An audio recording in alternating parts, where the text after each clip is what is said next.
Hello, this is Life and Living with Samson or Latunji. This is where we'll be talking about things that pertain to life and godliness, life and living. This is a forum for people who are concerned about how to lead the good life, the life that is meaningful. Here we'll be talking about many things that will help us to have what we desire, and that is the good life. But before we start, we should be talking about some questions. There are some questions we should be able to answer if we are going to lead that good life we are talking about. The first question that is paramount is, what is that good life? Without being able to identify what that good life is, one can never attain it. As regards this a very important question, one could identify about three categories of people. Three categories of people. People that don't know what this good life is, yet they desire it. Those ones can be compared to two characters in that play written by Samuel Beckett titled Waiting for Godot. In Waiting for Godot, Estragon and Vladimir had gotten a message, a prior notice from an entity known as Godot, that he was coming to give them something good, something they desired. Unfortunately, they didn't know anything about this person called Godot. They didn't know his physique, they didn't know his voice, they didn't know his character, but they desired to have him. So they started waiting. They started the waiting game. They waited and waited and waited, and at a point they were getting depressed, tired, confused. Anyone that passed that by, they mistook for Godot that they had been waiting for. At a point in time, they got so tired that they wanted to make anyone they met to pretend to be Godot. That's how many people are today. They are depressed. They are confused. They don't know what they want, but they know they want something. Like Estragon and Vladimir, they want the good life, but they don't know how to recognize that good life if they meet it. And they continue waiting forever. And that's why we need to know what this good life is. We need to know, not to be like Estragon and Vladimir, and depression setting for Estragon and Vladimir. The second category of people are people who think they know this good life, but they don't. Some people think that the good life is a life that is filled with accusation of the fanciful things of life, the beautiful things of life. They think that once they get that dream car, when they get that dream house, then that is a good life. Those ones think they know what the good life is, but they don't. And what do we have? If they are fortunate to acquire these things that they equate with the good life, they still cannot be satisfied within. There is this inner cry, inner anguish in them that is still clamoring for this good life that they think they have. And such people, some of them, even after acquiring those fleet of cars, those houses, wine and women, they end up committing suicide. Why? What they thought they knew, that they ran after, that they acquired, is not the good life.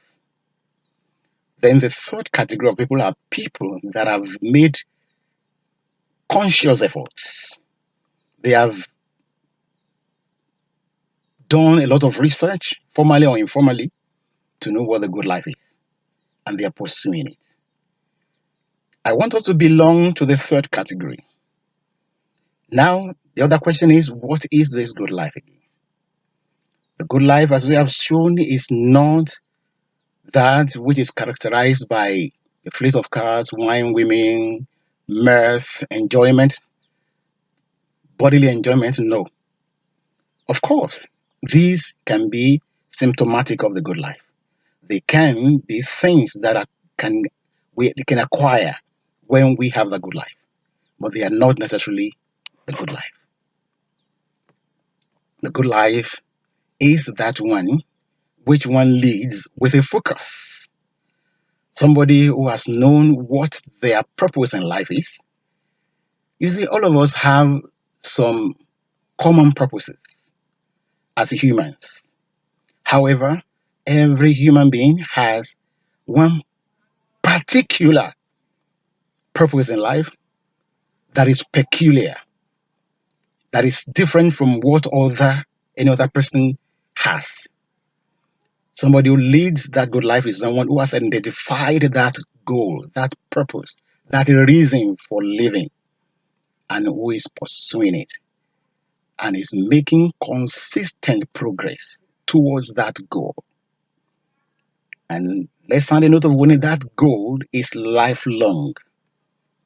Somebody can be on the path of that good life if that person's life is beneficial to self, to family members, to the society, and has the prospect of being a great blessing to coming generations. As we have said, it's a lifelong thing. Nobody receives the certificate of the good life until that person takes his or her exit from the world. Somebody can be on the path of the good life, making progress, and at a point, if the person derails and eventually ends badly, that person did not have the good life. So, which means the good life is that in which you have a long term goal of being a blessing to self, to family members, to friends, even to foes, and the generations that are yet unborn. And if one is making efforts, one has some goals that are breakdowns of the general goal. Then one is achieving those goals, those objectives daily, consistently. Then that is the good life. The good life is not that which you measure by comparing yourself with your friend. No. The fact that your success in life weighs 100 pounds, while your friend's success is just 20 pounds, doesn't mean you are leading a good life. The good life is that one in which one makes maximum use and utilization of all the talents, the attributes, positive attributes, the potentials that nature has endowed one with. That is when we say one is leading a good life.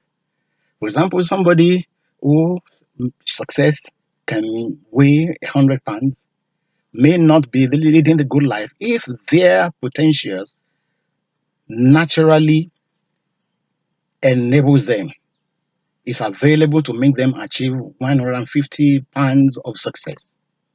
While the person who has only 20 pounds of success may be leading a good life because they are maximizing their potentials. So that is the good life we're talking about.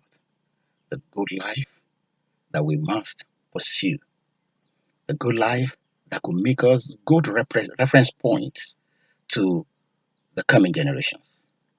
In various fields of life, we have seen people who had the good life.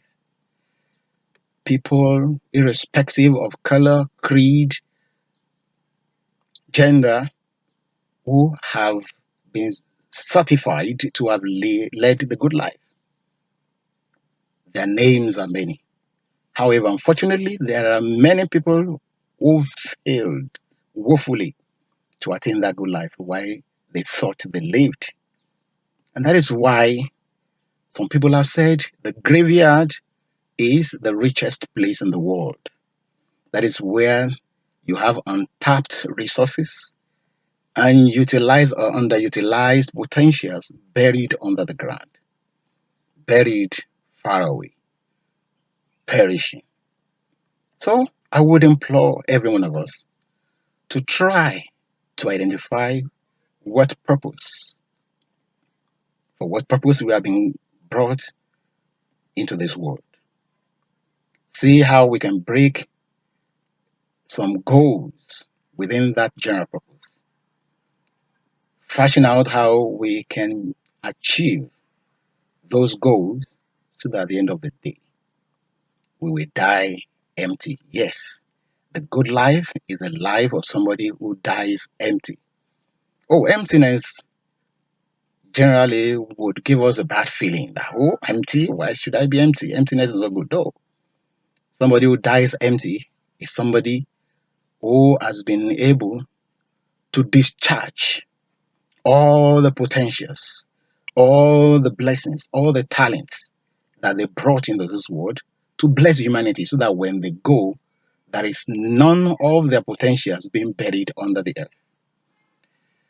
Thank you very much. Once again, this is Live and Living with Samson Olatunji. If this broadcast has been a blessing to you, please subscribe to this channel. Click on the subscription icon. Also, if you don't want to miss subsequent editions of this program, why not click on the notification bell?